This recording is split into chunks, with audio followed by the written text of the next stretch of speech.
Dane Brugler, draft analyst for The Athletic, publishes a huge draft guide. Talked about how the defensive line shakes out in this draft that's coming up starting tonight. I think certain positions are stronger than others, especially edge rushers. Defensive tackle is interesting because so many teams need those defensive tackles. So even some of my guys that I've ranked as third-round type of players, I wouldn't be surprised if they end up in the second. Guy like Jervon Dexter from Florida or Zach Pickens, South Carolina, guys that this team I think could have on their radar.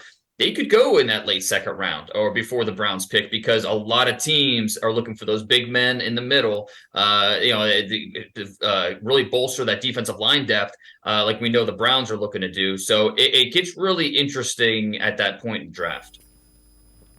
Kind of interesting, Quincy. You know that a lot of teams are looking for defense tackles. When you hear a draft analyst like Dane Brugler say it, some of the guys that the Browns are targeting there at 74 may come off the board a little bit earlier.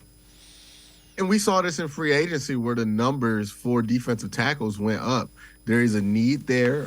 There also has been a paradigm change in what you look for interior defensive linemen that started a couple of years ago, where instead of the big 300 to 400 pound guy, you really want long and lean at the interior defensive side. So now we're in this weird kind of crossroads where there's a high demand for that type of player, but we have not been developing that type of player for long enough to have enough players that meet that demand. So now, this is where we get into the weird, hey, can Zach Harrison move inside conversation, because he's one of those guys that played edge, but now the paradigm shift where it's like, we want to move a guy like that inside.